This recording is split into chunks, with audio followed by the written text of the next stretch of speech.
In the heart of 17th century England, surrounded by rolling hills and quiet stone cottages, there was a village that history almost forgot, until it made a decision so extraordinary that it still echoes through time. This is not a story of kings or wars. It is not a tale of conquest or ambition. It is the story of ordinary people who faced an invisible enemy and chose to stand still while death moved toward them. In the year 1665, fear ruled England. The Great Plague was spreading through cities and towns, carried silently by fleas, rats, and contaminated goods. Streets emptied, doors were sealed. Families fled in the night, desperate to outrun a disease that showed no mercy. Once infected, death often followed within days, sometimes hours. Most people ran. One village did not. Eyam was small, isolated, unremarkable. A place where life followed the seasons, where neighbors knew one another by name, and where the world beyond the hills felt distant and unimportant. Until a single package arrived, a bundle of cloth, damp and crawling with unseen death, delivered to a tailor's house. No warning, no sign, just fabric, and with it the plague. The first death came quietly, then another and another. Soon the village realized what had entered their homes. Panic spread faster than the disease itself. Parents watched their children cough and weaken. Husbands buried wives. Bells rang so often they lost all meaning. And as fear tightened its grip, the same question haunted every household. Should we run? Beyond Eyam lay other villages, towns, cities, entire families untouched, for now. Escape was possible. Survival perhaps lay just a few miles away. But survival came with a cost. If Eyam fled, the plague would follow. If they ran, England itself could burn. And so in a moment that defied instinct, reason, and every human desire to live, the village made its choice. They would stay. No one would leave, no matter the cost, no matter who died. What followed was not a single act of heroism, but months of quiet suffering. No applause, no rescue, no certainty that their sacrifice would matter at all. Only endurance. This is the story of Eyam, the plague village that chose to die so others might live. The plague arrives. The year was 1665, and England was already holding its breath. In London, the bells had begun to toll without pause. Red crosses were painted on doors. Entire streets were abandoned overnight. Carts rolled through the fog at dawn, their drivers calling out a phrase that froze the blood of anyone who heard it. Bring out your dead. The Great Plague had returned. No one truly understood how it spread. Some blamed foul air. Others whispered of divine punishment. But all knew the outcome. Once the sickness arrived, it consumed everything. Families, neighborhoods, entire towns, leaving behind silence and shallow graves. Far from the crowded streets of London, nestled among the hills of Derbyshire, lay the small village of Eyam. Eyam believed itself safe. It was remote, rural, the kind of place where news arrived late and danger seemed distant. Life moved slowly there. Farmers rose with the sun. Children played between stone cottages. Church bells marked time more reliably than any clock. The plague was something that happened elsewhere, until it didn't. The package. In late summer of 1665, a simple bundle arrived in Eyam. It was not guarded. It was not sealed. It raised no alarm. The package contained cloth, fine fabric ordered from London, sent to a local tailor. Nothing unusual. Trade continued even as fear crept across the country. Commerce, after all, rarely stops for disease. What no one could see were the tiny passengers hidden deep within the folds of that cloth. Fleas, infected fleas, carriers of Yersinia pestis, the bacterium responsible for the bubonic plague. As the tailor unpacked the fabric, the fleas escaped their dark shelter.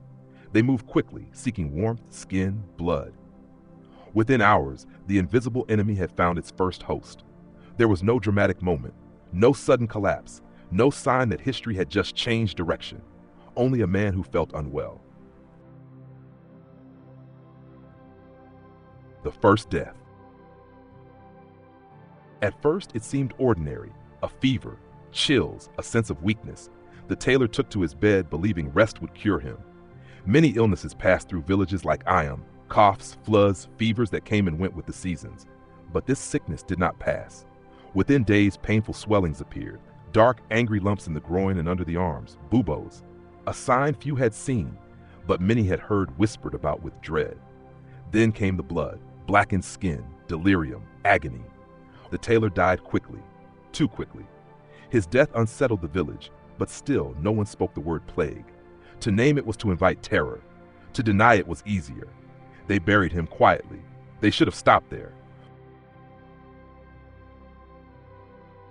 Denial. Another villager fell ill, then another, a child this time, then a woman, then a neighbor who had attended the first burial. The pattern became impossible to ignore. The sickness did not move randomly. It followed contact. Homes close together suffered first. Entire households collapsed in succession. The villagers whispered among themselves, "This feels wrong. This feels familiar. This feels like London." Fear took hold, but denial still clung tightly. To accept the truth meant accepting what followed: quarantine, isolation, death. And so the village hesitated. Days passed, more bodies followed. The realization. By early autumn, Eyam could no longer pretend. The symptoms were undeniable. The speed of death was unmistakable. What had arrived in that innocent bundle of cloth was not a local illness. It was the plague. Word spread from house to house, carried not by messengers, but by grief. Mothers barred their doors. Fathers forbade children from playing outside. The streets, once filled with daily life, grew quiet. No one wanted to say it aloud, but everyone was thinking the same thing. If we stay, we die. If we leave, we might live. And many villages across England had already chosen flight.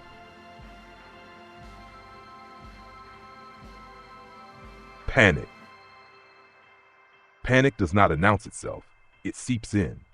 It appears in hurried conversations, in packed belongings, in families whispering at night about roads and destinations. Nearby towns had not yet been touched. Relatives lived just days away. Safety felt close enough to reach. The temptation to flee was overwhelming. Why should Eyam die alone? Why should its children suffer for a disease they did not create? Why stay when escape was still possible? Some villagers began to prepare quietly.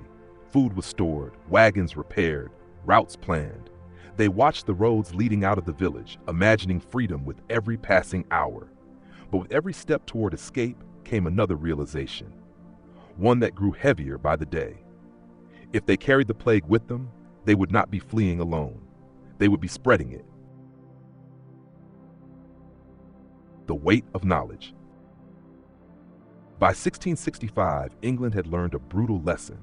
The plague traveled with people. Those who ran often carried death on their backs, to villages that had no warning, no preparation, no chance. Entire regions had fallen this way. Eyam now stood at a crossroads no one had asked for. Stay and face almost certain death. Leave and risk becoming the spark that burned the country. There were no doctors with cures, no soldiers to enforce order, no guidance from the crown. Only conscience, only choice. A village on the brink. As autumn deepened, so did the dread. The churchyard filled faster than it could be tended. Graves were dug hastily, funerals became shorter. Eventually they stopped altogether. The sound of crying echoed through the stone houses at night, then faded, replaced by silence, which somehow felt worse. Eyam had not yet made its decision, but the plague had already arrived. It had crossed the threshold. It had claimed its first victims, and it would not stop on its own. The question was no longer whether Eyam would suffer. It was how many others would suffer because of them.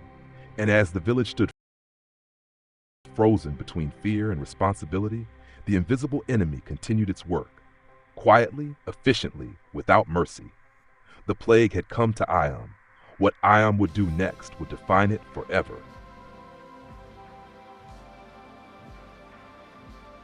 The decision.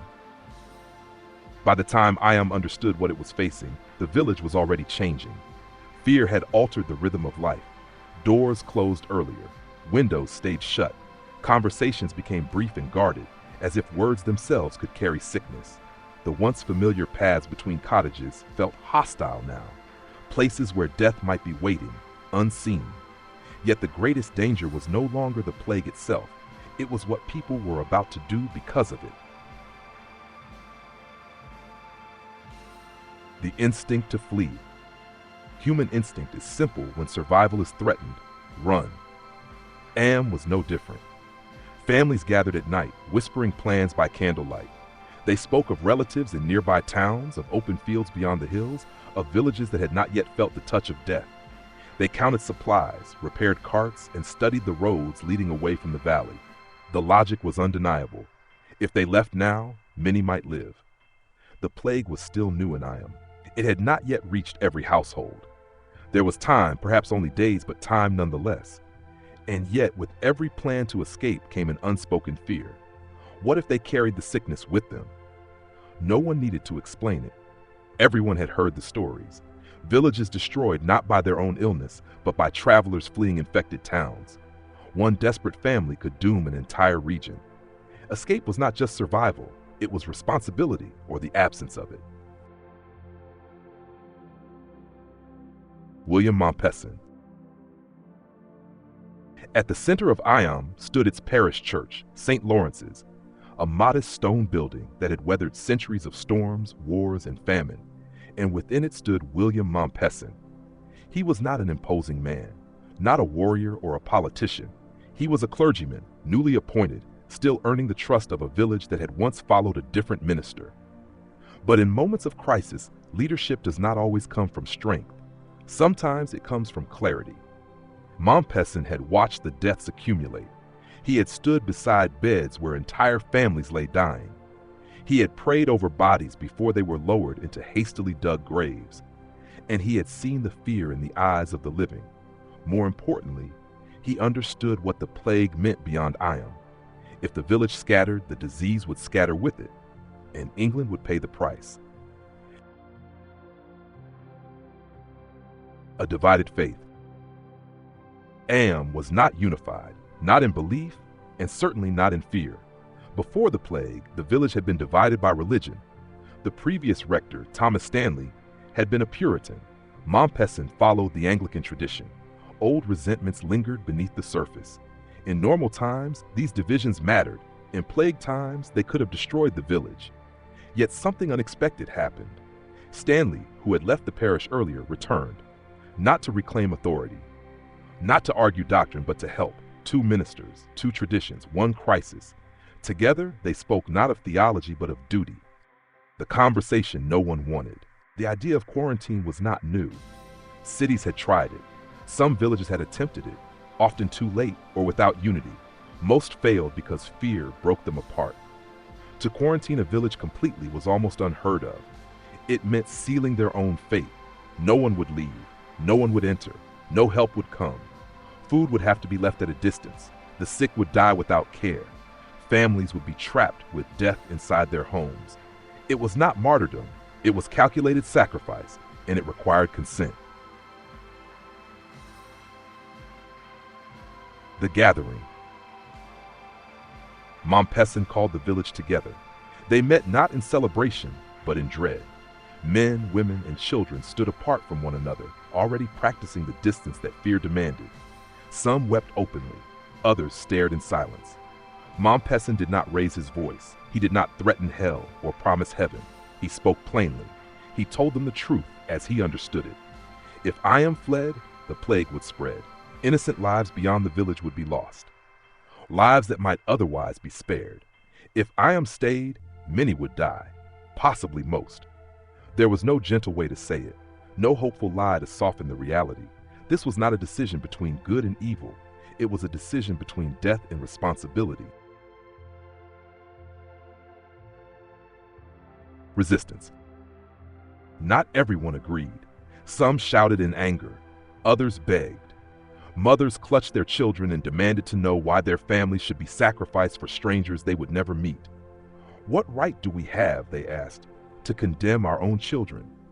And they were right to ask. There was no law forcing them to stay, no soldiers at the roads, no punishment promised for leaving. The choice was entirely their own, which made it heavier than any command.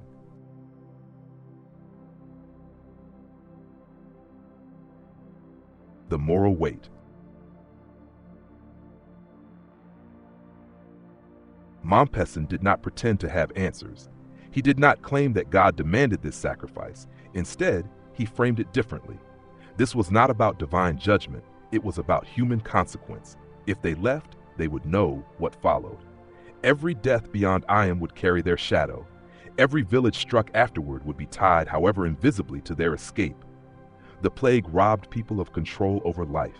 But here, in this moment, Eyam still had control over its spread. That power came at a terrible cost. Silence. When Mompesson finished speaking, no one moved. The village stood suspended between futures. One led outward, toward hope, escape, and guilt.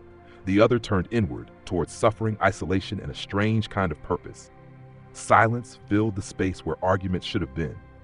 And in that silence, something shifted. Not courage, not certainty, acceptance.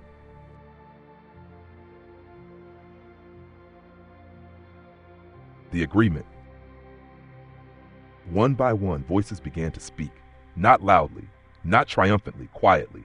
Some said they would stay, others followed. There was no cheering, no declaration of heroism, only nods, tears, and the shared understanding that life as they knew it had ended. The decision was not unanimous, but it was enough. Eyam would quarantine itself.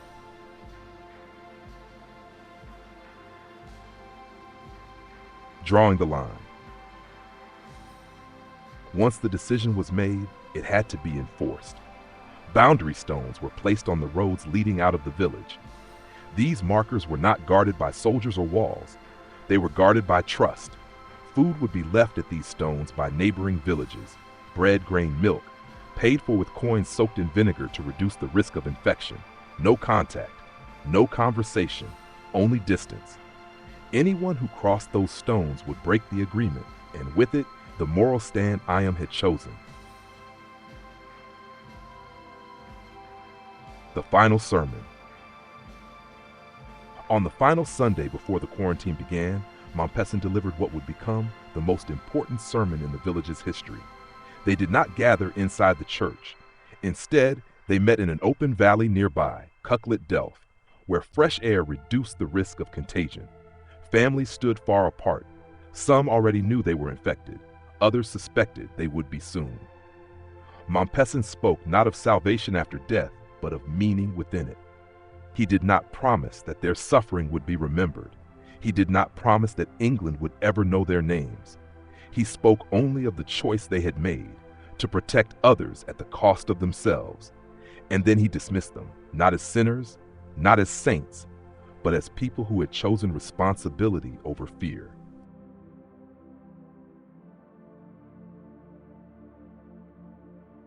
Aftermath of the decision. Once the decision was made, there was no turning back. The roads emptied, the hills fell silent. Eyam closed itself off from the world. No rescue would come. No reversal would follow. No mercy would interrupt what had been set in motion. The plague remained inside the village, and so did everyone else. The decision had been made. Now Eyam would live or die with the consequences. History would remember the suffering, but it was this moment, quiet, uncertain, and unbearably human, that defined Eyam forever.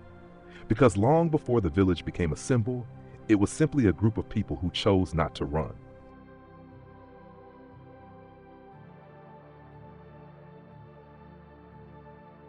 Life inside quarantine.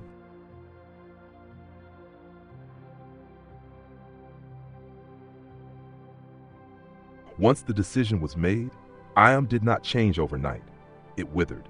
There was no dramatic moment when the village gates slammed shut or guards took their posts.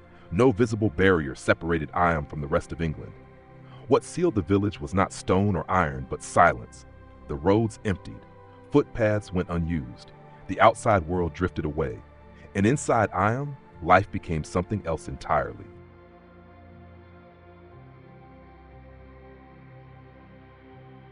A village cutoff. The first days of quarantine were defined by waiting. Waiting for food, waiting for sickness, waiting for death. Neighbors stopped visiting one another. Doors remained closed even during daylight. Windows were opened only enough to pass food or water through.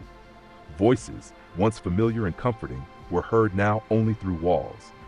People learned to recognize one another by footsteps instead of faces. The sound of coughing became a warning. The sound of crying became common. The sound of church bells, once the heartbeat of the village, became unbearable. Soon the bells fell silent altogether. There were too many dead.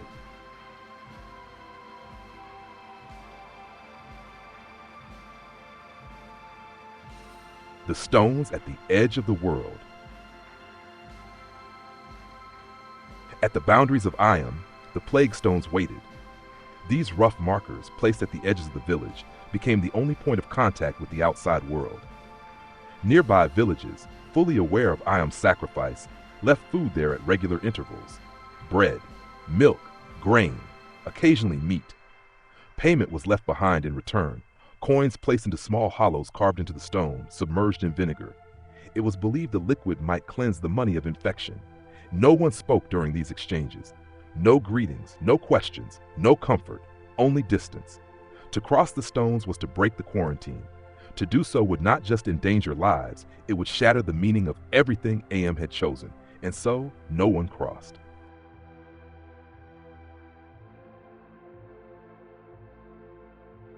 Death comes home.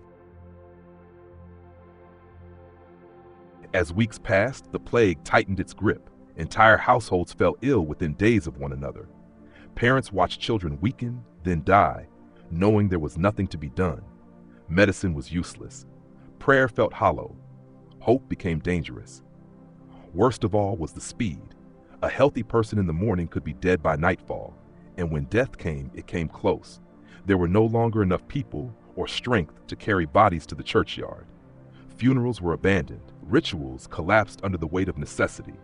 The dead were buried where they fell. Gardens, fields, behind cottages. Graves were shallow, markers were rare. Many would never be remembered by name. The earth of Eyam became a patchwork of mourning. Families alone.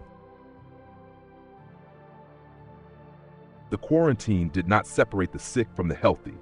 It trapped them together. Husbands tended to wives until they collapsed beside them. Children lay beside parents who would never wake again. Those who survived did so not because they were untouched, but because death chose someone else first. In many homes, one person remained, the last, the survivor. They emerged days later, hollow-eyed and silent, stepping over the remains of their former lives. Some never spoke again. Others spoke only to God or to the dead. Isolation, once meant to protect others, became its own form of suffering. Children. Children died first. Their bodies were weaker. Their fevers rose faster. Their cries echoed through the village, unanswered. Parents learned the sound of plague in their children's breathing, shallow, desperate, irregular. Mothers held small hands long after they went cold. Fathers buried sons and daughters with their own hands, unable to ask for help. Some children were buried together, not because they died together, but because there was no one left to dig separate graves. The future of Eyam disappeared one child at a time.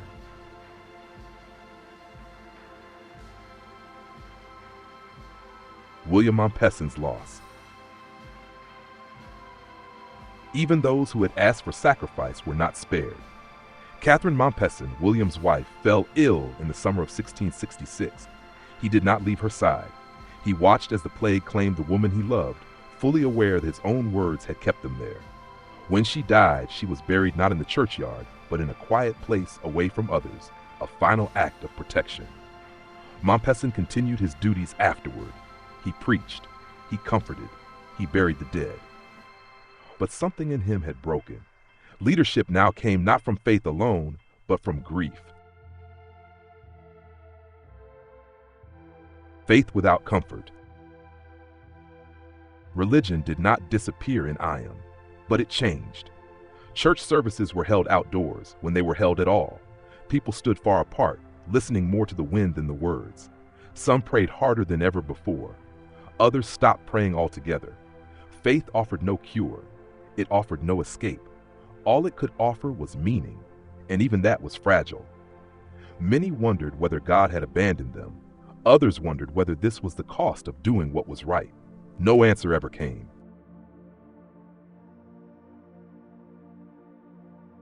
Time loses meaning.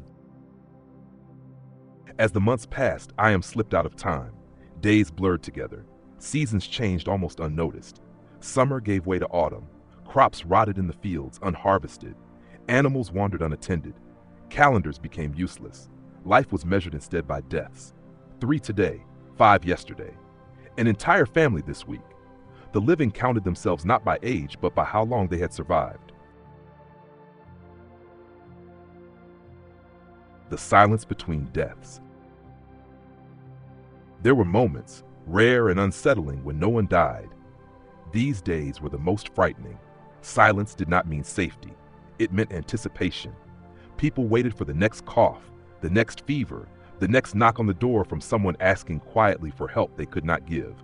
Hope was dangerous. Hope made the next loss unbearable. Compassion in small forms. Yet even here, even now, humanity did not vanish. People left food outside doors for those too weak to move. Notes were passed through cracks in walls. Songs were sung quietly at night, not to celebrate, but to remind the living they were still alive. Children who survived were taught by neighbors shouting lessons across yards. Kindness became cautious. Love became distant, but both endured.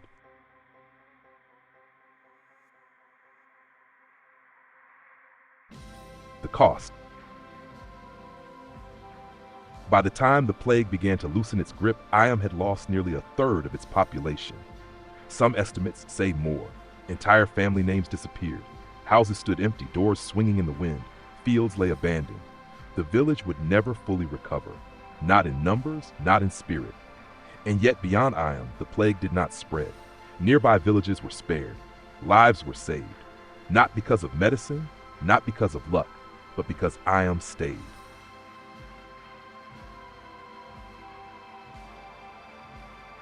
They did not scream for help.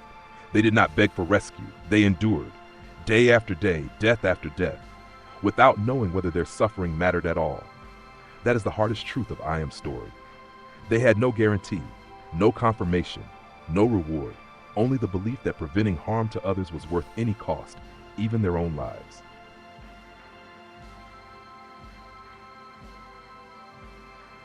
What it meant to stay. To stay in Eyam was not bravery in the heroic sense. It was exhaustion, grief, fear repeated until it lost meaning. It was waking each morning knowing who might die by nightfall. It was choosing every single day not to leave, even when leaving might mean survival. That choice, repeated endlessly, became the true quarantine.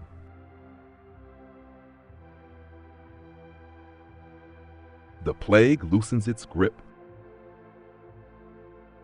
Eventually, the death slowed, then stopped, not suddenly, not cleanly, but gradually. The village emerged into a quiet that felt unnatural. Survivors stepped outside, blinking in the light, unsure whether they were safe or simply next. The quarantine would hold for months more. Trust was slow to return, but the worst had passed. Eyam had survived, not intact, not whole, but faithful to its choice.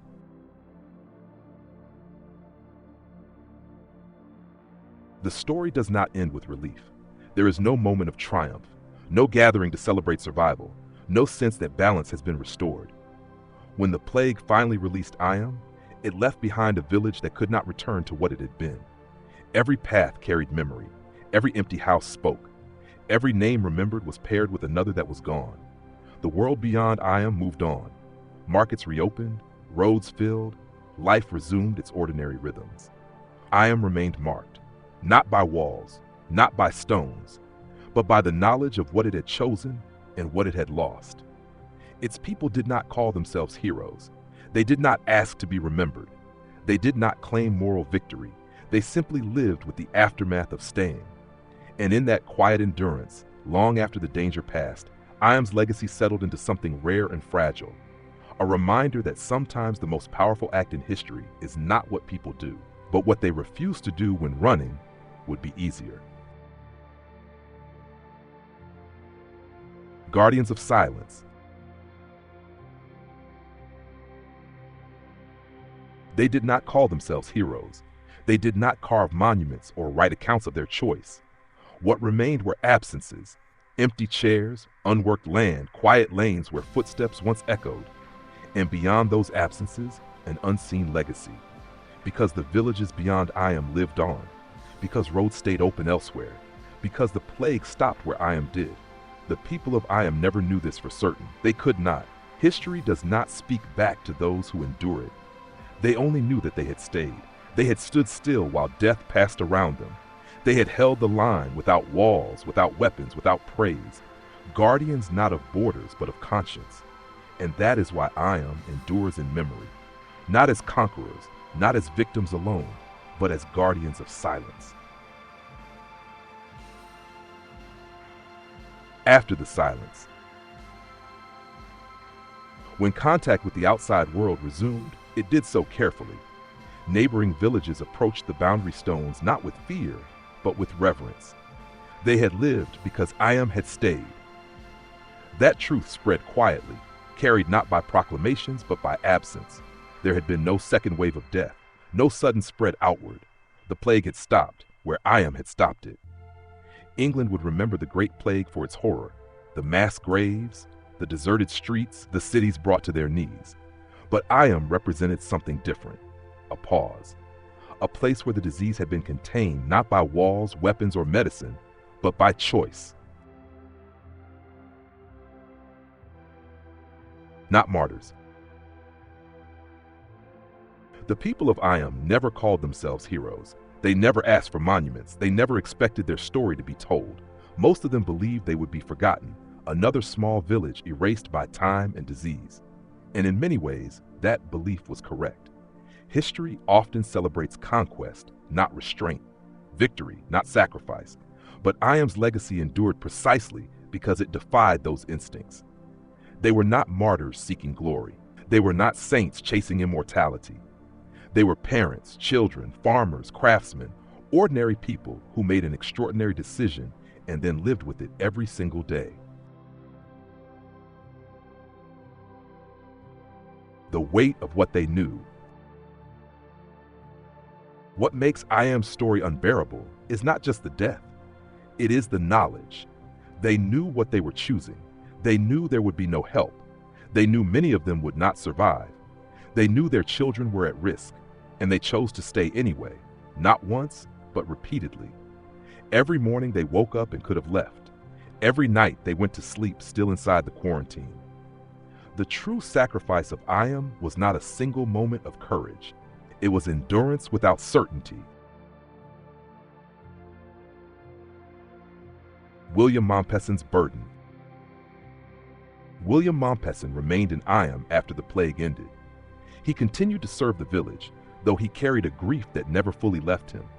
His wife's grave stood as a quiet reminder of the cost of leadership. He never claimed credit for the decision. He never spoke of it as divine command. In later years, when others praised Eyam's sacrifice, Mompesson reportedly replied not with pride, but with sorrow. Because he understood something few historians ever could. Choosing the greater good does not erase personal loss. It only gives that loss meaning. Memory written in stone.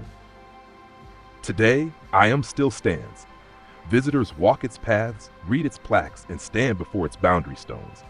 They learn the story in calm voices under open skies far removed from the fear and desperation of 1665. It is easy, centuries later, to admire the decision. Harder to imagine making it. To truly understand Eyam, one must imagine holding a child while knowing that leaving could save them and staying might not. One must imagine burying family members in one's own garden. One must imagine doing all of this without knowing whether it would matter at all. That is the distance between remembering Eyam and understanding it. Victims and more than victims. Eyam's people were victims of the plague, but history remembers them as something more, not because they died, but because of why they stayed. They transformed suffering into a boundary. They turned isolation into protection. They made their village a shield. In doing so, they became guardians, not of walls or borders, but of lives they would never see. Why Eyam still matters. The story of Eyam endures because it asks a question that never loses relevance. What do we owe to people we will never meet? In times of crisis, fear pushes people inward, towards self-preservation, towards survival at any cost. Eyam chose another path. They chose restraint. They chose responsibility. They chose to limit harm even when no one was watching. That choice echoes far beyond the plague. It echoes in every moment when individuals must decide whether their actions affect others. Eyam reminds us that morality does not require witnesses, only courage. No applause reward. When the plague ended, no messenger arrived to thank Eyam. No king issued a decree of gratitude. No monument was raised for generations. The world simply moved on. And perhaps that is the most honest ending of all. Because the people of Eyam did not act for praise. They acted because they believed it was right. And when it was over, they returned to their lives, changed, diminished, but intact in conscience. The quiet legacy. Eyam survived in history, not as conquerors, not as victims alone, but as guardians. Guardians who stood still while death passed around them. Guardians who paid the price so others would not have to. Their story is not loud. It does not shout. It waits patiently for those willing to listen. Because some of the greatest acts in human history are not marked by victory, but by restraint. And in the long shadow of the Great Plague, Eyam stands not as a place of despair, but as proof that even in the darkest moments, human choice still matters.